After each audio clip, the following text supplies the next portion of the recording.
제가 오늘 말씀의 제목을 무엇으로 할까 이렇게 조금 고민하면서 어떤 게 가장 좋을까 고민했습니다. 제목을요, 나의 통치자 이렇게 제목을 이렇게 정했어요. 나의 통치자.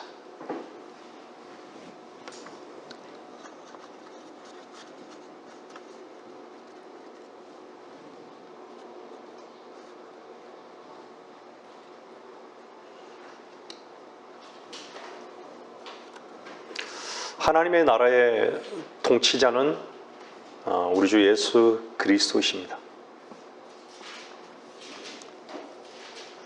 하나님의 나라에 들어가 본 적이 없는 사람은요, 통치자를 이해할 수는 있어도요, 정말 통치자를 알지 못하는 것이죠.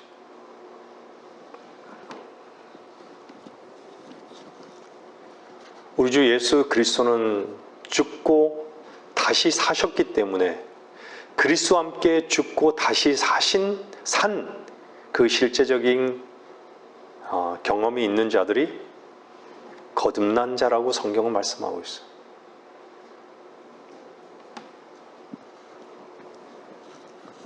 우리 눈에 예수님이 보이나요? 보이지 않죠. 보이지 않는 것이죠.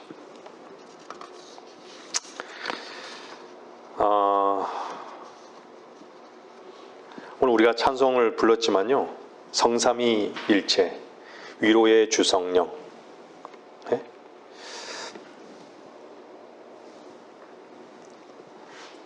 하나님께서 살아계십니까? 라고 물었을 때 수많은 교회 다니는 사람들은 하나님은 살아계시다고, 하나님께서 여러분의 주가 되셨냐고 라고 물었을 때 주님이시라고.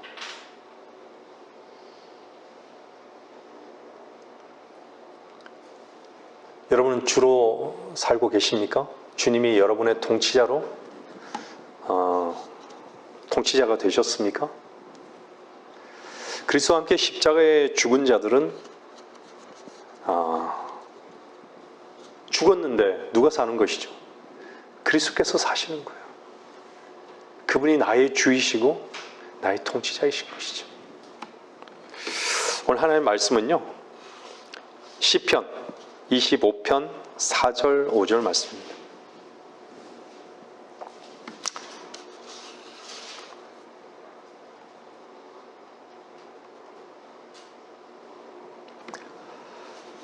오 주여, 주의 도를 내게 보이시고 주의 길을 내게 가르치소서.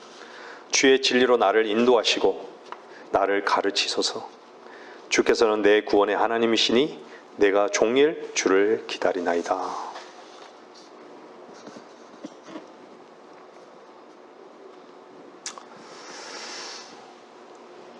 사람 안에는 무엇이 있을까요? 사람 안에는 사망이 있고요, 사람 안에는 멸망이 있습니다. 사람 안에는 세상이 있는 것이죠.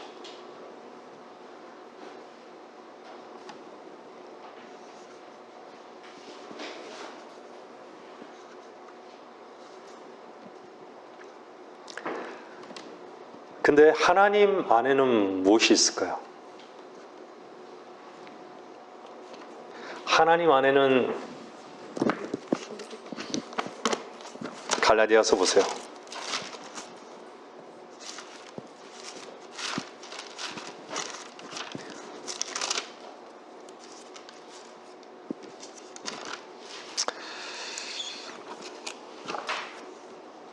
갈라디아서 5장 22절.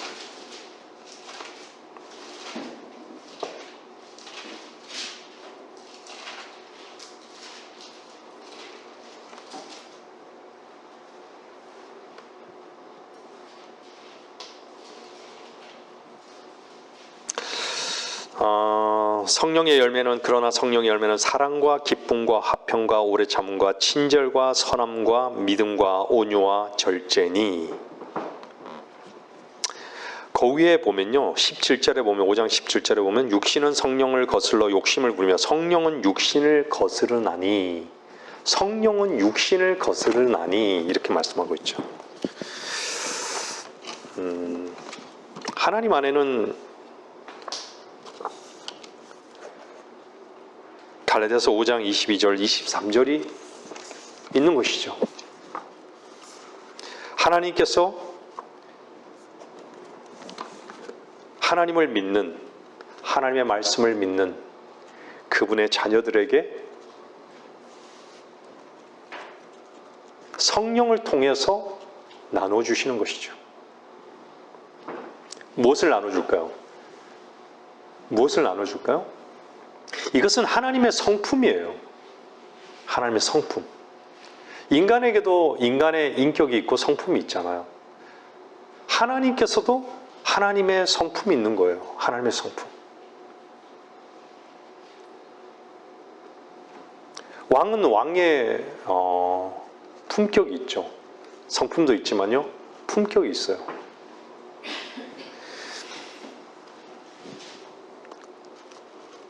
성품은요, 사실은 저절로 생기는 것이 아니에요.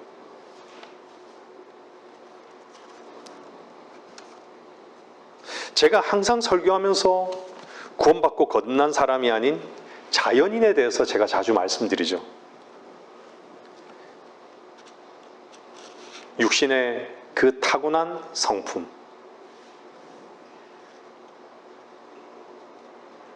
근데 구원받고 거듭난 사람은요,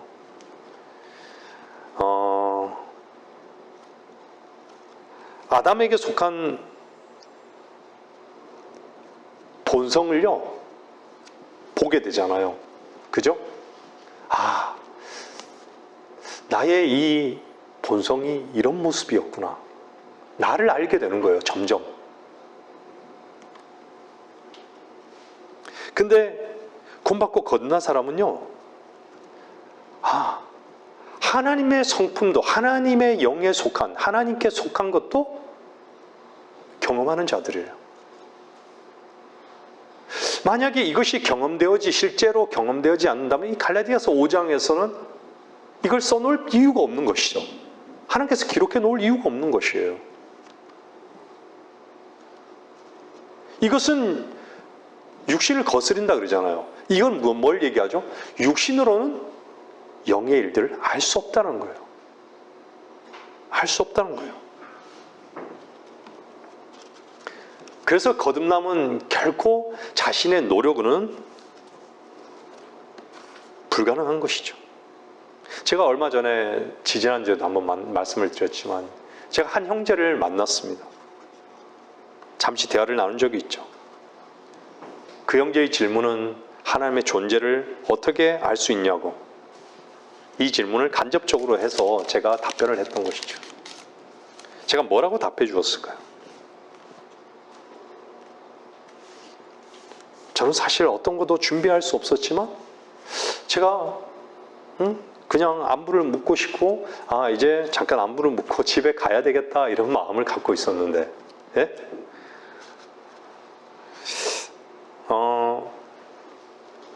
제가 처음으로 대답했던 게요, 하나님은 스스로 자신을 나타내시는 분이시라고. 그런데 하나님의 존재를 왜 모르는 줄 아냐고. 자신을 모르기 때문에. 자신을 모르기 때문에 하나님의 존재를 모르는 거라고. 제가 이렇게 시작했어요.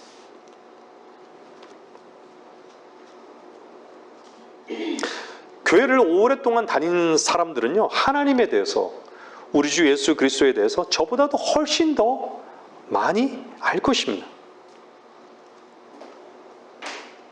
하지만 결코 자신을 못 보고, 자신을 못 보는데 어떻게 육신이 되어 오신 주님을 볼 수 있겠습니까?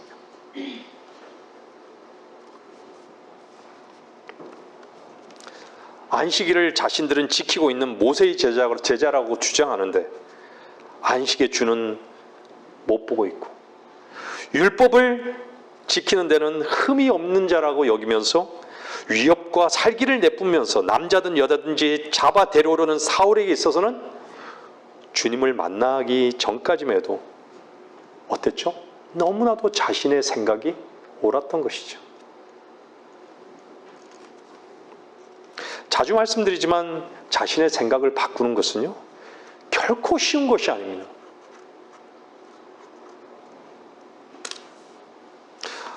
그런데 여러분이 구원받고 거듭났을 때를 돌아보면요, 여러분의 생각이 바뀌어진 것을 보았을 것입니다. 여러분들에게 제가 자주 말씀드리지만 외부에서 들어온 그 생각이 여러분을 붙들고 성령을 거슬러서 여러분들 다투고 있다면 도대체 그 생각은 어디서 온 것일까요? 마귀가 유다 이스카리옷에게 주님을 팔 생각을 집어 넣어준 것과 같지 않겠습니까? 주님은 유다를 아셨어요. 가룟 유다 이스카리옷을 아셨어요. 그죠? 다른 모든 사람은 몰랐죠. 누구니까. 어떻게 알 수 있겠어요? 주님은 아셨던 것이에요. 그가 누구라고요? 주님을 팔 자란 걸 알았던 것이죠. 그리고 마귀란 걸 알았던 것이죠. 그가 어디로 어느 거처로 갈 거처가 어딘지도 알았던 것이죠. 그런데 유다 이스카리옷은 주님을 몰랐던 것이죠. 결코 하나님을 알 수 없게 만들고 하나님과의 관계를 멀게 만들고 하나님을 알려고 하는 정말 그런 생각이 아닌 하나님을 멀게 하려는 그런 모든 생각들은 도대체 어디서 온 것이에요?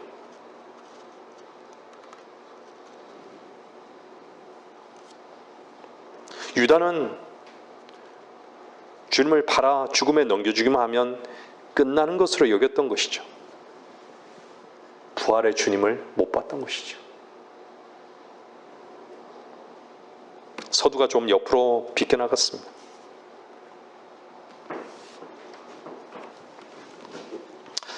여러분들이 그리스도로 사는 분이라면요, 여러분들은 분명히 이 말뜻을 알 것이에요.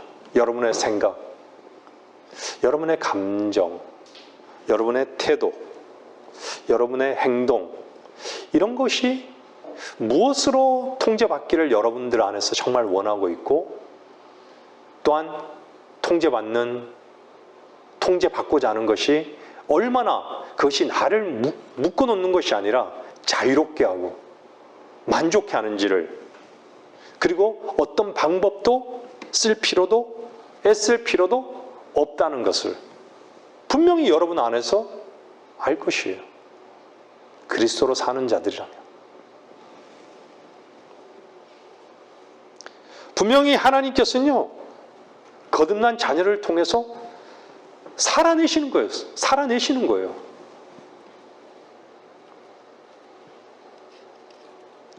그리고 그분께서 생산해내시는 그런 산물들로 우리로 하여금 누리게 하는 것이죠. 그게 어떤 것이? 갈라디아서 5장 말씀하시죠. 성령의 열매는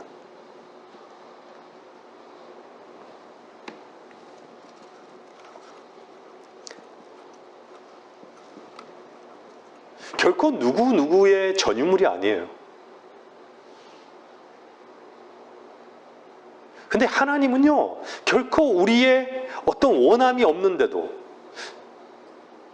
하나님께서는요, 모든 것을 우리가 원한다고 해서 그분의 구속사역을 우리가 원했기 때문에 구속사역을 주님께서 이 땅에 인자로 오셔서 죽으시고 부활하신 게 아니에요. 주님께서는 우리를 아셨기 때문이에요. 죄인이 우리를 아셨기 때문에. 근데 인간만이 하나님을 모르는 것이죠. 하나님은 인간을 아셨기 때문에 죄인인 인간을 위해서 죄가 되시고 저주가 되시고 뱀이 되시고 벌레가 되신 거예요. 근데 인간만이 자신에게서 자신이 벌레인지도 죄인지도 저주인지도 자기 안에 사망과 저주가 있는지도 모르는 것이죠. 온통 거듭남을 흉내내는 자들만 있는 것이죠. 만약 여러분이 거듭났는데도 불구하고 여러분들이 이런 말을 해요. 저는 사랑이 별로 없다고. 저는 성격이 그렇게 기뻐하는 성격이 아니라고. 저는 원래부터 그런 사람이 아니었다고. 여러분들이 그런 식으로 말한다면요, 핑계일 뿐입니다. 그것도 아주 나쁜 핑계에 불과합니다.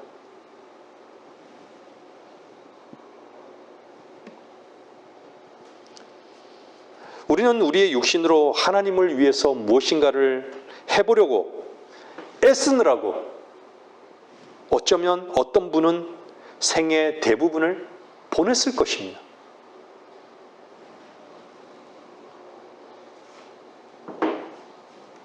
그러나 이 대부분은요, 거듭나지 않은 종교인들도 해낼 수 있는 종교적 의무이거나 소위 종교인들이 입버릇처럼 내뱉는 하나님의 일일 뿐인 것이죠. 그때 하나님의 일이 무엇이었죠? 여러분들 종교생활을 하면서 하나님의 일이라고 하는 그 일이 무엇이었죠? 자신의 이름을 내는 것이었어요. 인정받는 것. 왜 우리가 인정받아야 되는 것이죠? 그때 무슨 열매를 거두었습니까? 신이 되려는 열매를 맺은 것이죠. 하나님의 도움이 없이도 얼마든지 해낼 수 있었던 그것이 하나님의 일로 둔갑된 것이죠. 우리는 육신적인 종교 활동을 신앙생활이란 것으로 여겼던 것입니다. 그렇지 않나요? 육신적 성품으로 애를 써서 하나님을 섬겨보려는 것이 대다수의 그리스도인이라고 하는 사람들의 현실인 것이죠. 그런데 하나님을 섬긴다. 그런 섬김에 무엇이 없는 줄 알아요? 진리의 영이신 성령께서 개입하신 흔적이 없는 것이.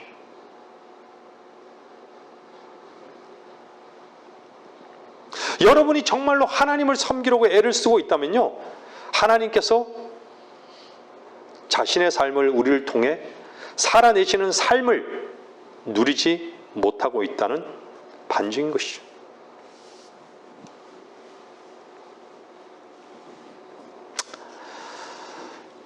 다윗은요, 시편 보세요. 25편 보세요. 시편 25편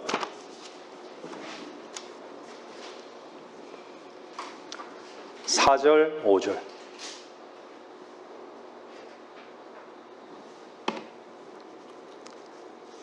오 주여, 주의 도를 내게 보이시고 주의 길을 내게 가르치소서. 주의 진리로 나를 인도하시고 나를 가르치소서. 주께서 내 구원의 하나님이시니 내가 종일 주를 기다리나이다. 여러분들,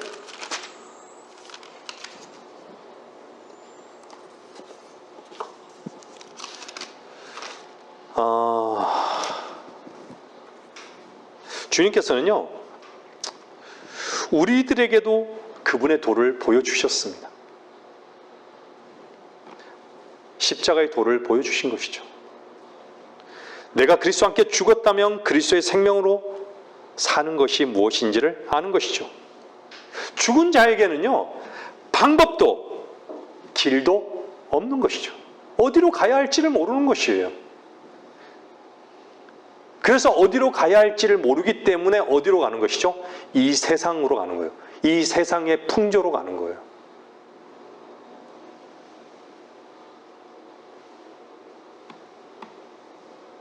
그리스도와 함께 죽었으면 그리스도의 생명으로 사는 것이 무엇인지를 아는 것이죠.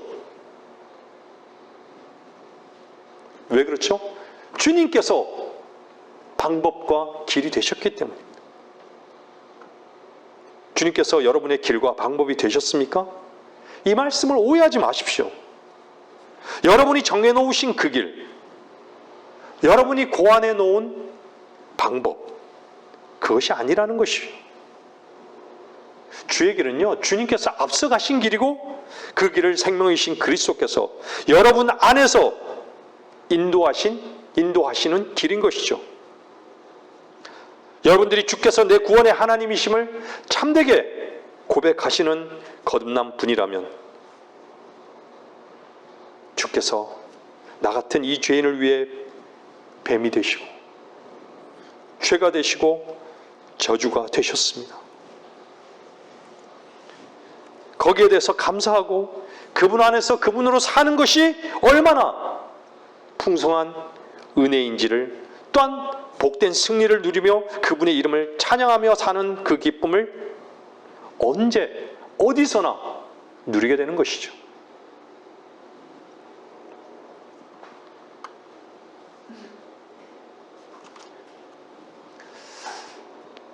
마귀는요, 우리 안에서 하나님께 내어드리는 그 지위를 끊임없이 찬탈하려고 하는 것이에요.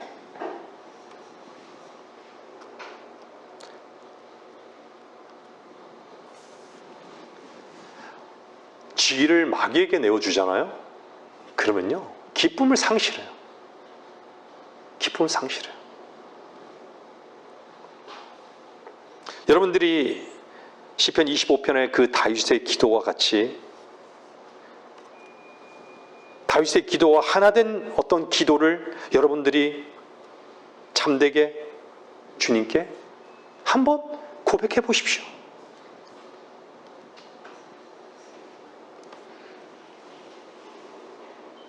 하나님께서는 반드시 그분의 자녀들 안에 그분의 말씀으로 자신을 나타내시기를 기뻐하시는 분이십니다.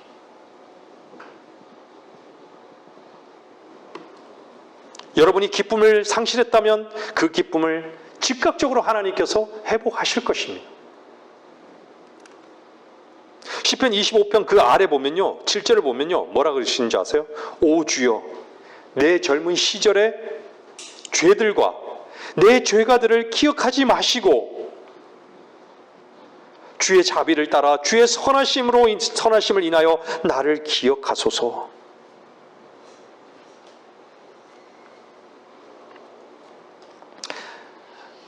주의 선하심을 인하여 나를 기억하소서. 마지막 요청과 관련해서 보면요, 하나님께서는요, 창세기 8장에 뭐라 그래요? 노아와 그와 함께 방주 안에 있는 모든 생물들과 그의 모든 가축들을 기억하셨다고 말씀하고 있습니다. 근데 여러분들, 노아가요, 술 취했습니까? 안 취했습니까? 취했죠. 근데 그가 술 취한 것을 기억하지 않으셨습니다, 주님. 그래서 히브리서 11장에 뭐라고 주님께서 말씀하시냐면요, 히브리서 11장 7절에요, 노아가 흠이 없다고, 노아가 흠이 없다고 이렇게 그려놓으신 거예요. 하나님께서 기록해 놓으신 거예요. 흠이 없다고. 히브리서 11장 7절에요. 한번 보셔요. 믿음으로 노아는 아직 보지 못한 일들에 대해 하나님의 경고하심을 받고 두려움으로 행하여 방주를 예비함으로 자기 집안을 구원하였으니 그것을 통하여 세상을 정죄하고 믿음에 의한 의의 상속자가 되었느니라.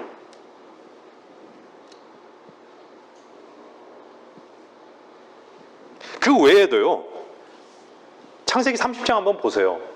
사실은 라헬이 나오죠. 라헬. 야곱이 사실은 레아보다 라헬을 더 사랑했죠. 근데 하나님께서 라헬을 기억해가지고요, 기억하셔서 그녀의 태를 여셨어요. 근데 그녀의 젊은 시절의 죄들을 기억하지 않으셔요. 그 나오는 하나님께서 말씀하시는 거예요. 라헬이 어땠죠? 자기 아버지의 그 집안에서의 그 신, 트라빔 있죠, 수호신. 그 트라빔을요, 훔친 거예요. 근데 그걸 주님께서는 기억하지 않으신 거예요. 하나님께서는 온유와 자애를 나타내신 것이에요. 우리가 하나님의 자비와 은혜를 우리가 매 순간 입지 않는다면 우리는 어떻게 살 수 있을까요? 수많은 세기에 걸쳐서요, 그리스도인에게 하나님께서는 온유와 자비를, 그 자애를 나타내셨던 것이죠. 물론요, 그리스도인들은 이 땅에 와서요, 구원받지 않은 자연인들이 경험한 그 정도의 그 슬픔과 고통을 겪다가 떠나가기도 해요.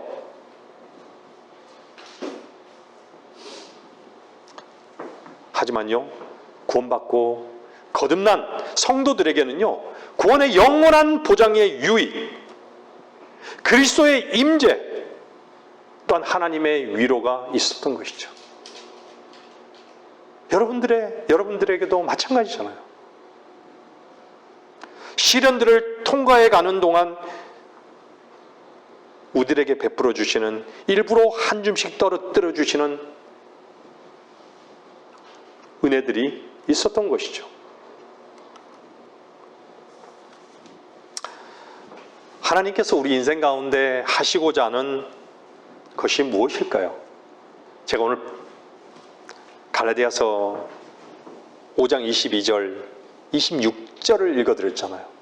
이것이 바로 우리 인생 가운데서 하나님께서 하시고자 하시는 거라는 거예요. 성령의 열매는 사랑과 기쁨과 화평과 오래 참음과 친절과 선함과 믿음과 온유와 절제니 그러한 법을 반대할 법이 없느니라. 원하지 않는 것이, 십자가로 나가기를 원하지 않는다는 것이죠. 그리스도를 얻기를 원하지 않는다는 것이에요.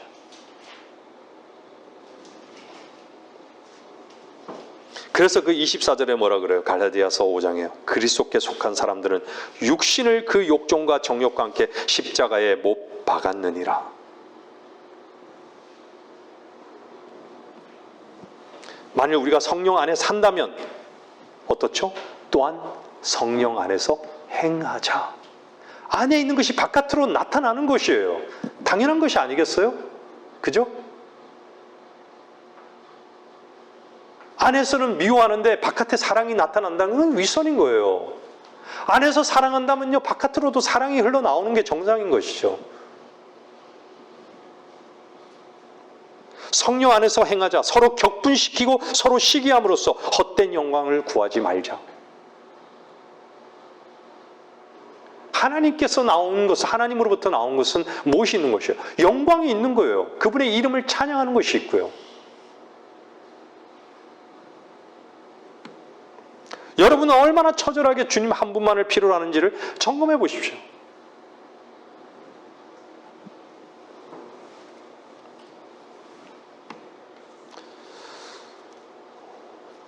시편 22편 26절 오늘 읽었던 말씀, 온유한 자는 먹고 만족할 것이요. 먹고 만족할 것이요. 주를 찾는 자들은 그를 찬양할 것이니 너희 마음이 영원히 살 것이라. 우리의 몸과 똑같은 혼은 영원히 불멸이잖아요. 그 속에 그리스도의 생명이 영원하잖아요. 그래서 너희 마음이 영원히 살 것이라.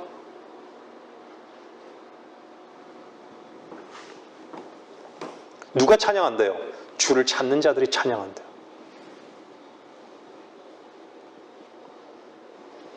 누가 만족하는 거예요? 온유한 자는 만족할 것이에요. 시편 22편은요, 21절까지 보면요, 그거 한번 보세요. 시편 22편 21절까지요, 뭘 보여주고 있습니까? 십자가의 처형을 보여주고 있습니다. 주님의 십자가의 처형을.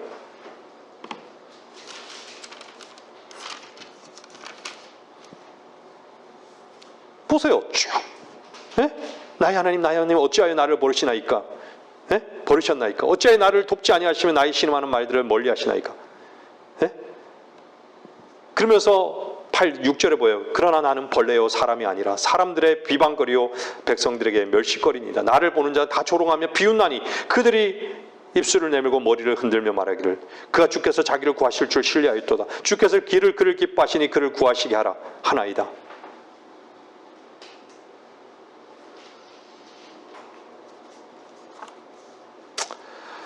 (14절) 보세요. 쭉 이게 다 나오는 거예요. 내가 물같이 쏟아졌으며 나의 모든 뼈는 어그러졌고 내 심장은 밀초 같아서 나의 내장 가운데서 녹았나이다.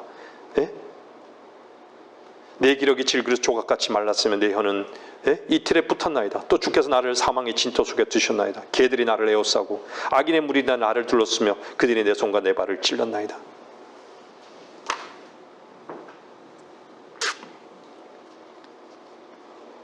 (22절에서는요) 교회 시대로 들어가는 것을 보여주고 있는 것이에요. 22절 한번 보세요. 22절요.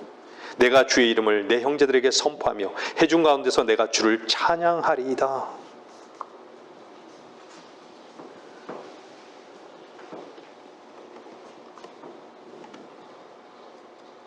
그리스도께서 그분의 이름을 그분의 형제들에게 선포하시고 교회 가운데서 하나님을 찬양하는 것을 말씀하시고 있는 것이죠. 그러다가 23절부터 뭐가 나오죠? 야곱의 씨가 나오고 이스라엘 씨들을 두고 말씀하고 있음을 보게 되는 것이죠. 교리적으로는요, 환난 성도들을 말씀하고 있는 것이에요. 그것이 명백한 것은 28절에서 뭐라 그래요? 왕국이 주의 것이요 라고 이렇게 나오잖아요.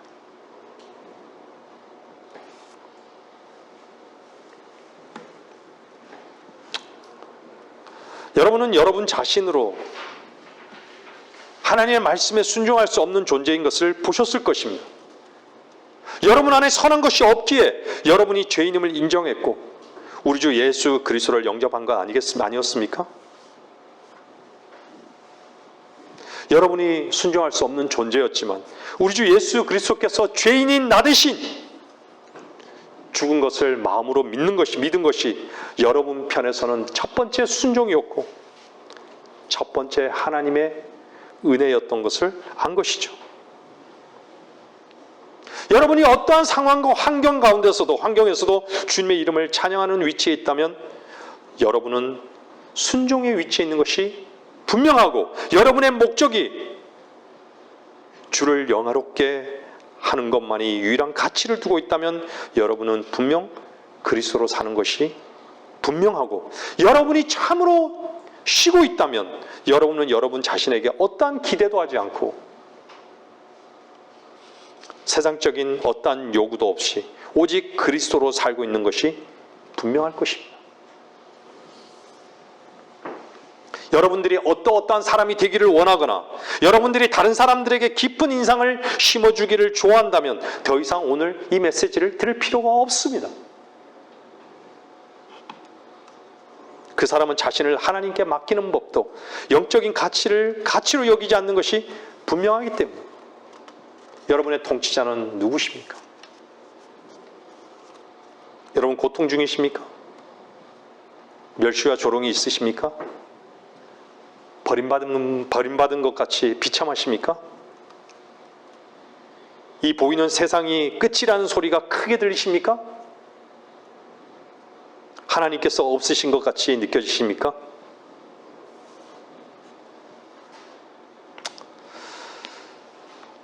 그리스도께서는요, 고통받으실 때 사람들은 다 그분을 멸시했지만요, 하나님께서는 그분을 멸시하지 않으셨습니다.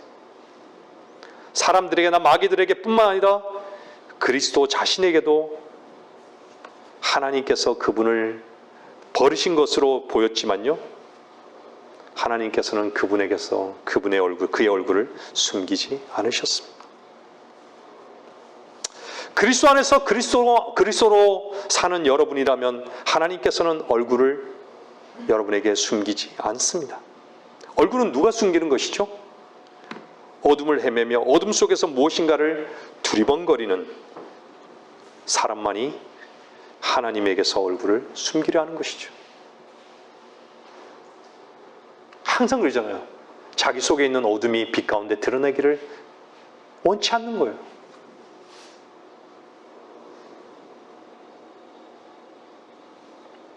얼굴을 숨기지 않으시는 하나님은요, 그분을 찾으려 하는 자들만이 그분을 찾게 됩니다. 그분을 만나 주시는 것이죠. 통치자. 주께서 여러분의 통치자십니까?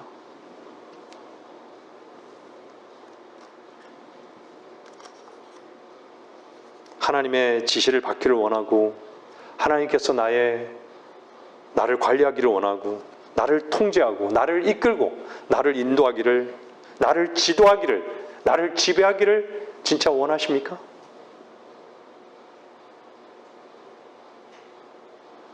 주님을 위해서 미치기를 원하지 않습니까?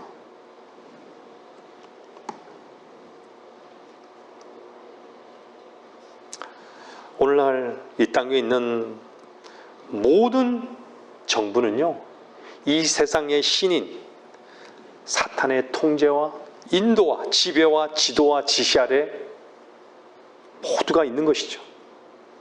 그 통제 속에 있는 것이에요. 그래서 세상의 풍조대로 사는 것이에요. 세상의 풍조에 역행하면서 사는 사람은 오직 그리스도인밖에 없어요.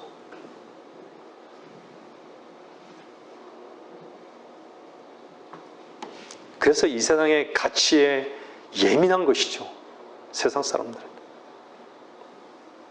여러분이 주변에 있는 사람으로 인해서 놀림을 당하고 조롱을 당해도 여러분들이 그들을 향해서 친구처럼 대할 수 있다면요, 여러분의 통치자로 여기고 여러분 자신을 계산하지 않는다는 증거예요. 저는 오늘 아침에 김 목사님의 그 기도의 부탁을 들었습니다. 여러분들 누가 살인자와 친구가 되기를 원하고, 그래서 그 방에서 함께 지내기를 원하고, 그래서 스스로 원해서 살인자들이 요구하는 그 방에 가서 함께 지내기를 원할까요?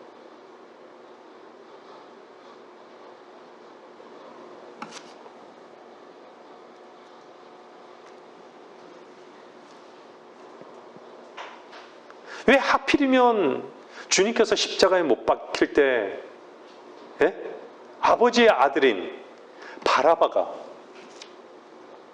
하나님의 아들인 그분과 맞바꾸는 것이죠? 왜 하필 그때요?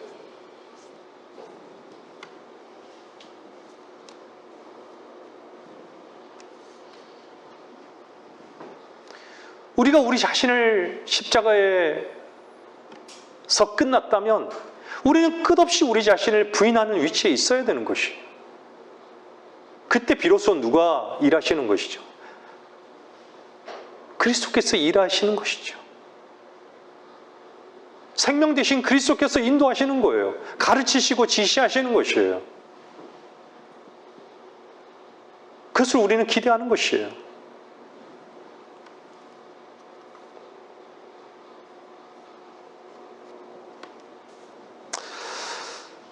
아무도 여러분과, 그리스도인인 여러분과 어울릴 수 없고, 여러분도 아무와 어울릴 수 없다면요, 그것은요, 너무도 여러분이 영적이고 하나님께 가까이 있는 거로 사람들이 여러분을 이해 못하거나 가까이 하려 하지 않는 것이 아니고요, 실상은 여러분이 육신적이어서 여러분의 자아를 넘어서지 못하고 있고 여러분의 감정을 극복하지 못하고 있는 것임을 보아야 합니다. 통치자로 자신을 넘기는 필요성을 알지만 통치자만이 이김의 그 현장을 누려보지 못한 반증일 것입니다.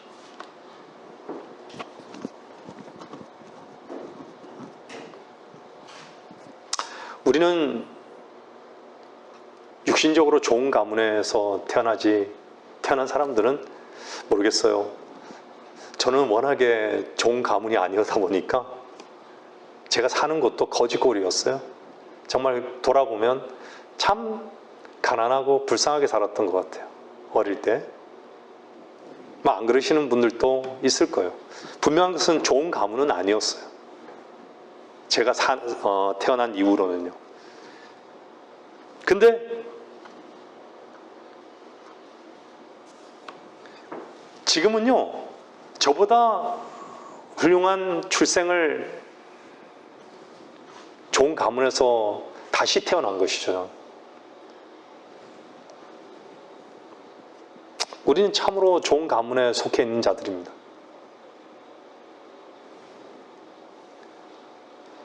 우리가 거듭나기 전에 어떤 기질과 어떤 감정을 지녔던지 간에 그리스도의 몸 안에 들어가서 하나님의 가족이 되었다면요, 이제는 우리 각자에게 우리의 머리 대신 우리의 통치자이신 그리스도가 우리를 인도하시기를 원한다라는 것입니다. 그것을 아는 것이죠. 우리의 머리를 인정한다는 것이에요.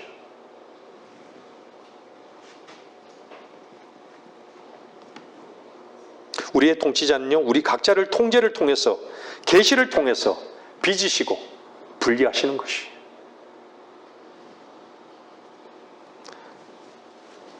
저만큼 거칠고 저만큼 무뚝뚝한 사람이 어디 있겠습니까?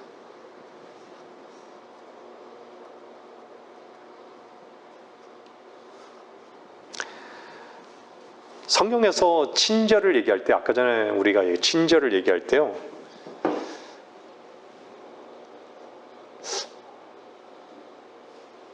온화하고 과격하지 않고 예의 바른 것이 친절 안에 포함되어 있어요. 친절이란 단어 안에는요. 부드러운 것이죠. 그게 뭐죠? 온유인 것이에요, 또한. 여러분들 사람들에게요, 자신을 싫어하는 사람들에게 예의 바르게 끝까지 대해준다는 것은요, 정말 힘든 일이라는 것을 알 것입니다. 그렇죠? 모든 사람들에게 친절하고 또한 나를 싫어하는 사람들에게 예의 바르고 친구처럼 대해준다. 우리의 능력을 넘어서는 일이죠. 그죠? 분명 우리의 능력을 넘어서는 일이에요. 우리는 언제 알았죠? 그것을요? 육신과 육신이 마주하게 되었을 때 알았던 것이죠. 그죠? 육신으로 됐을 때 알았던 것이에요. 그때는 어떻죠? 우리의 힘으로 베풀었던 그 친절이 아니었고, 그걸 알았던 것이죠. 그리고 난 다음에 어땠죠? 점점 더 거칠게 대하는 것이에요. 말은 안 해도. 반목이 생기고요, 감정을 자극하는 행동을 거침없이 하고요, 거친 말도 때로는 가감없이 튀어나오고 어느새 그 사람이 없는 뒤에서 다른 사람들과 수군거리는 것이죠. 그렇죠?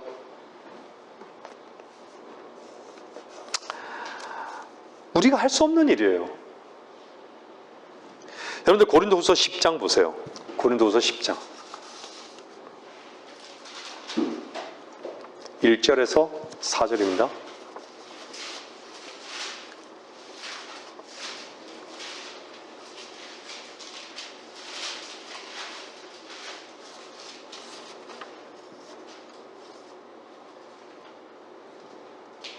고린도서 10장 1절에서 4절요. 너희 가운데서 대면하면 비천하고 너희에게서 떠나 있으면 담대한 나 바울의 이제 그리스도의 온유함과 공손함으로 너희에게 권고하노라. 그러나 우리가 육신에 따라 행한다고 생각하는 어떤 사람들에 대하여 내가 담대하다고 생각하는 그 자신감으로 너희와 함께 있을 때에 담대하게 되지 않기를 간구하노라. 이는 우리가 육신 안에서 행하지만 육신을 따라 싸우지는 아니함이니 우리의 전쟁 무기는 육신적인 것이 아니요 오직 하나님을 통하여 견고한 요새들을 무너뜨리는 능력이라. 바울은요, 나의 온유함과 공손함이라 하지 않고요, 그리스도의 온유함과 공손함이라고 말씀하고 있죠.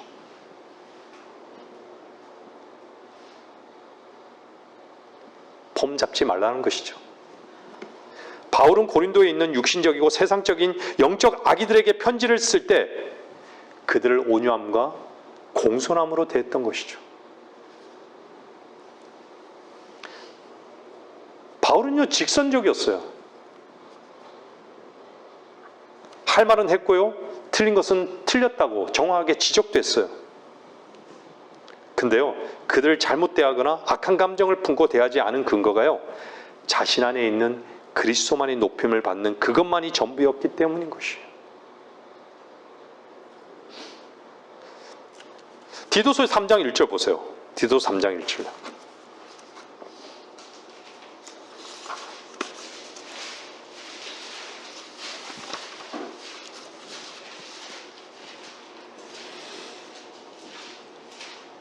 디도서 3장 1절에서 6절요.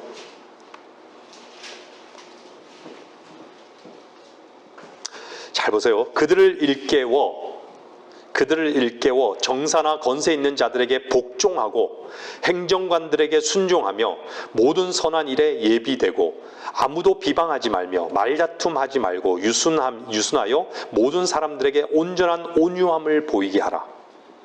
온전한 온유함을 보이게 하라. 우리도 한때는 어리석고 복종치 아니하며 미혹당하고 여러 가지 욕심과 쾌락의 종로로 타며 악과 시기 속에서 살고 가증스러우며 서로 증오하는 자였으나 그 후 인간을 향한 우리 구주 하나님의 인자하심과 사랑이 나타나서 우리가 행한 의로운 행위에 의하지 않고 그의 자비하심에 따라 중생의 씻음과 성령의 새롭게 하심으로 우리를 구원하셨으니 이 성령을 예수 그리스도 우리 구주를 통하여 우리에게 풍성히 부어주셨느니라. 아멘이죠? 우리 구주를 통하여 성령을 풍성히 부어주셨다고 하셨는데 그 풍성함의 실제가 여러분은 어떻습니까? 풍성함의 실제를 여러분은 어디서 경험하십니까? 그리스도인은요, 복종과 순종을 이 세상의 질서 속에서 배울 수 있어야 합니다. 비방하고 말다툼하고 거칠고 공격적인 태도로 죄인들을 주님께로 인도할 수는 없는 것이죠. 친절하고 예의 바르고 온유함의 근거가 우리 역시 어떠하다고 말씀하고 있는 것이죠. 3절에 보면 온전한 온유함. 3절에 뭐라 그래요? 우리도 한때는 어리석고 복종치 아니하며 미혹당하고 여러 가지 욕심과 쾌락의 종로로 타며 악과 시기 속에서 살고 가증스러우며 서로 증오하는 자였으나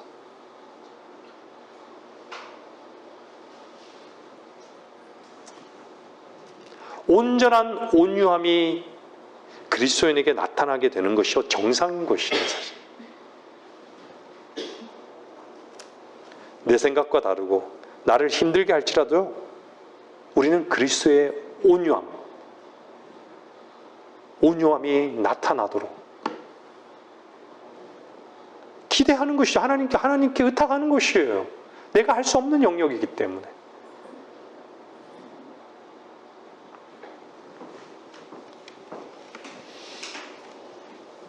그만큼 다루심이 필요하겠죠.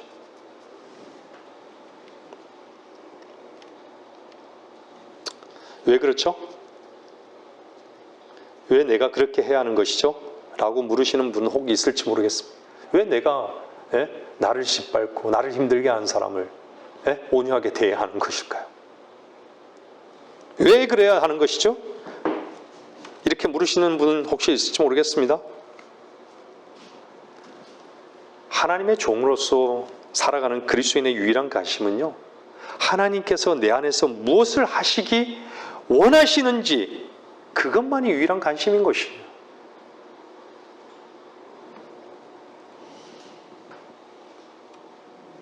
온유하게 대해야 할 대상은요, 훌륭한 사람이 아니라 잘못된 형편없는 자들인 것이죠. 왜 그렇죠? 우리도 한때는 그러했기 때문이죠. 그것을 하나님 앞에서 드러났던 자들인 것이죠, 우리는.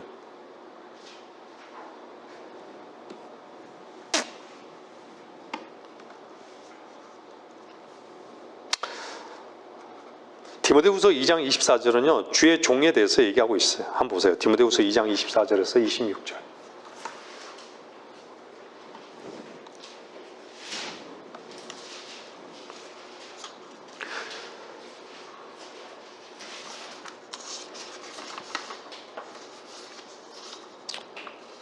주의 종은 다투어서는 아니 되고 모든 사람들에게 온유하며 가르치기를 잘하고 잘 참으며 반대한 자들을 온유함으로 바르게 잡아줘야 하리니.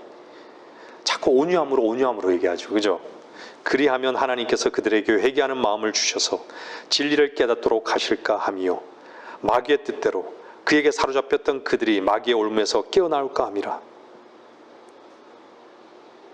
마귀의 올무에 걸려 사로잡혀 있는 아주 잘못된 자에게도 온유함으로 라고 말씀하고 있는 것이죠. 도대체 친절하고 부드럽고 품 있게 대해주어야 하는 이유가 무엇일까요? 그렇지 않으면요, 둘 다 엉망이 되어버려 마귀를 섬기게 되는 꼴이 되어버리기 때문입니다.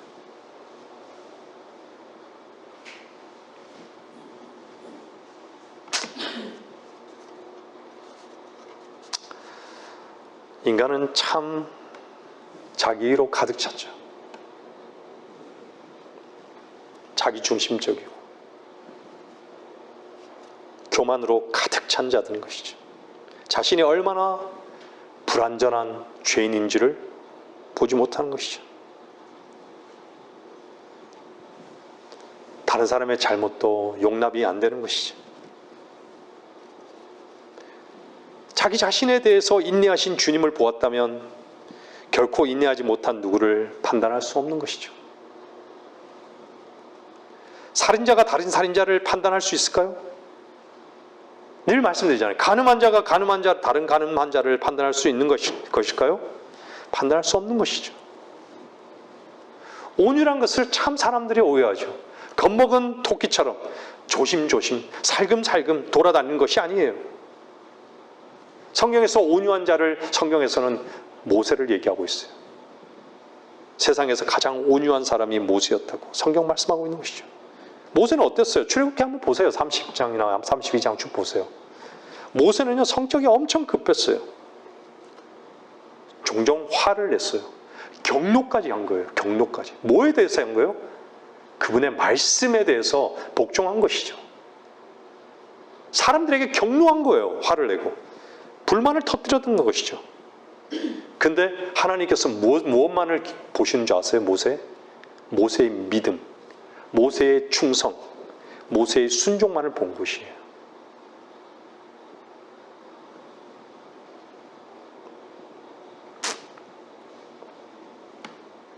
모세는요, 한 150만 명이나 되는 사람들에게요, 금송아지 가루를 물에다가 뿌려서 마시게 한 사람이에요. 상당히 터프하죠. 베드로도 상당히 터프하잖아요. 게다가 살인자였잖아요. 그런데 하나님께서는 그를 온유하다고. 온유란 단어의 그 깊은 의미는요, 무슨 의미인지 아세요? 한결같이 흐르는 액체예요. 한결같이 흐르는 액체. 한결같이 흐르는 물이란 얘기죠.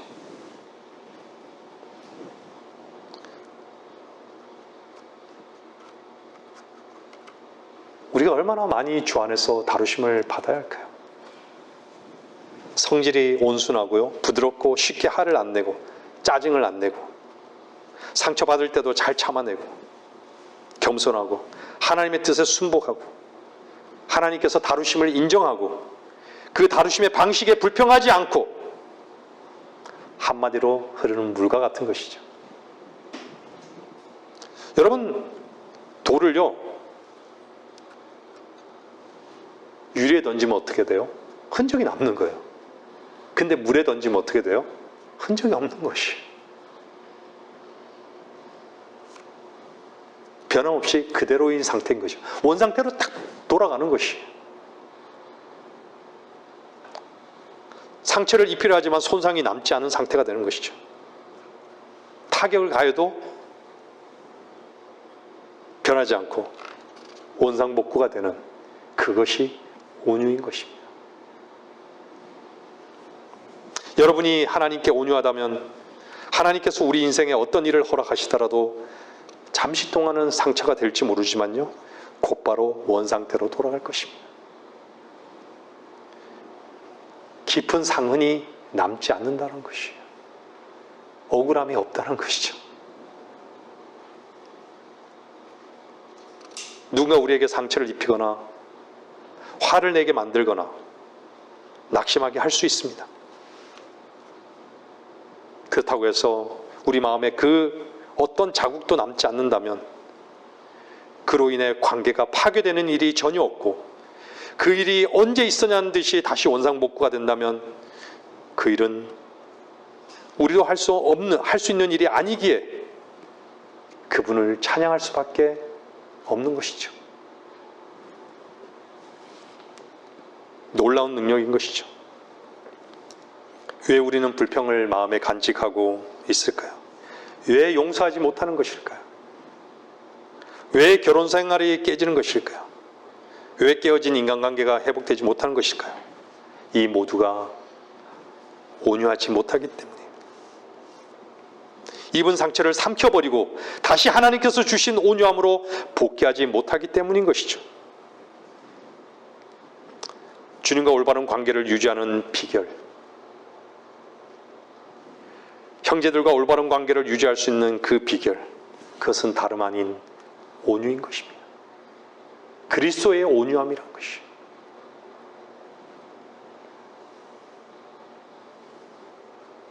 우리는 믿지 않은 사람으로부터 혹은 믿는 사람으로부터 상처를 받고도 짜증이나 화를 내지 않고 부드러움을 유지하며 잘 참아낼 수 있을까요?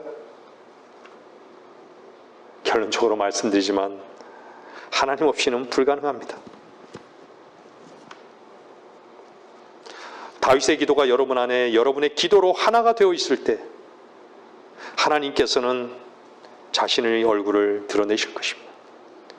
자신의 온유함을 드러내시기를 기뻐할 때 우리 역시 기뻐할 것입니다.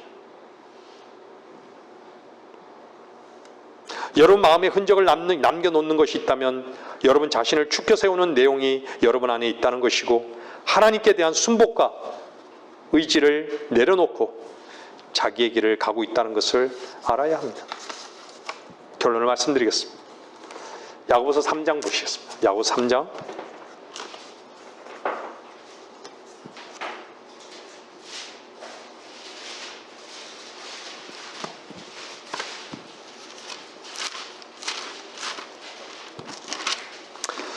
3장 14절에서 18절 말씀입니다.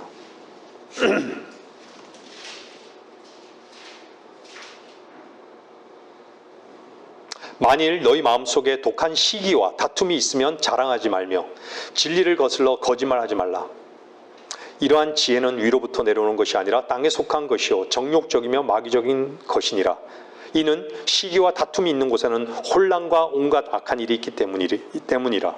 그러나 위로부터 오는 지혜는 첫째 순수하고 그 다음은 화평하며 친절하고 양순하며 자비와 선한 열매들로 가득하고 편견이 없고 위선이 없나니 의의 열매는 화평케 하는 자들의 화평 안에 뿌려진 것이니라.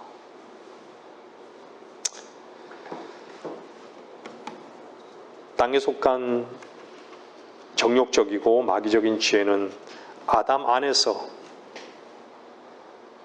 모든 사람에게 부여된 성정입니다. 이 말은 누구나 태어나면 갖게 되는 특성인 것이죠.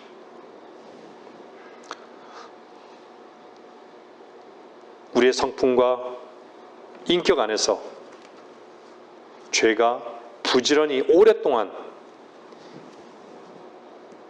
일해온 그 결과 인간의 모습은 실로 마귀적이 되고 만 것이죠.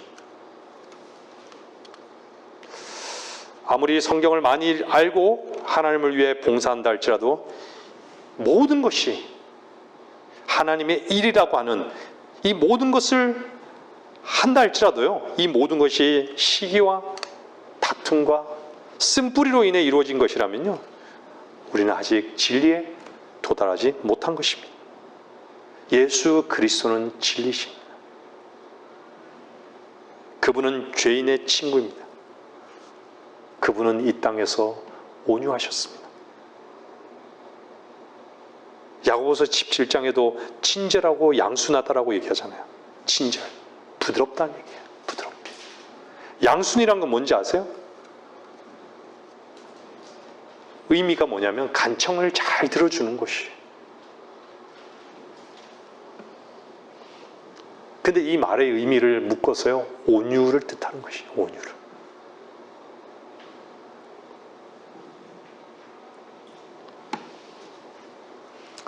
사랑의 마음이 담겨 있지 않으면요, 아무런 결실이 없습니다. 여러분, 다윗도요, 상당히 터프한 사람이었죠. 사자를 손으로 찍고 골리앗을 눕힌 사람 아니에요. 사내 중에 사내였던 것이죠.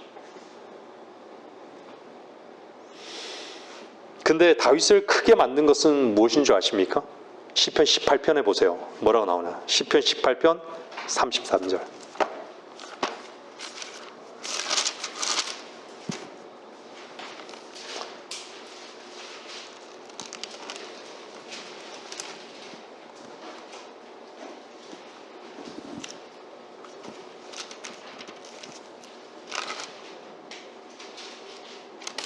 시편 18편 33절부터 35절요. 그가 나의 발을 암사슬들에 발갛게 하시며 나를 나의 높은 곳에 세우시는도다. 그가 내 손을 가르치시어 전쟁에 임하게 하시니 내 팔이 철화를 부러뜨리는도다. 주께서 또 나에게 주의 구원의 방패를 주셨으며 주의 오른손이 나를 붙들어 주셨고 주의 겸손하심이 나를 크게 하셨나이다. 여기서요, 영어로요, made me great. 나를 위대하게 하셨다는 거예요. 나를 크게 하셨다. 예? 무엇이요? 주의 겸손하심. 주의 겸손하심. 근데 여기서요, 주의 겸손하심이란 영어 표현이 뭔지 아세요? 젠틀리스. 여기서는요, 겸손하심으로 번역한 것이죠. 근데 갈라디아서에서는요, 오늘 읽었던 5장에서는 뭐라고 번역한지 아세요? 젠틀리스? 친절하심으로 번역한 거예요. 친절하심.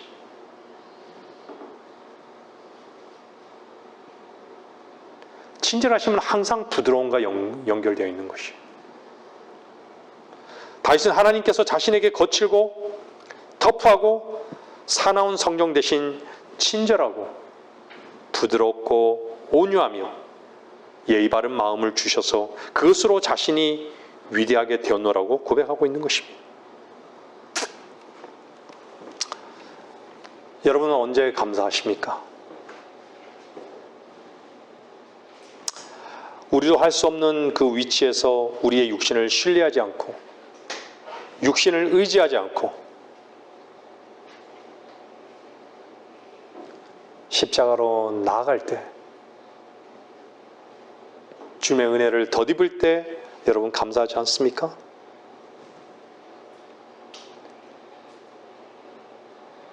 주님은 우리의 머리이시고 우리의 통치자이시기를 원하십니다. 우리가 주 안에서 담대한 가운데서도 부드럽고 친절하고 온유함을 덧입기를 주님께서는 원하십니다. 이러한 삶은 나에게선 불가능합니다. 근데 주 안에서는 가능한 것이죠. 우리 모두가 그러한 삶을 삼아야 되는 것이 아닙니까? 하나님은 불가능한 것이 없기 때문에 여러분들은 하나님의 자녀로서 그분을 찾고자 하면 만나주시는 것이에요. 여러분이 원할 때 하나님께서는 만나주시는 것이에요. 말씀을 마치겠습니다.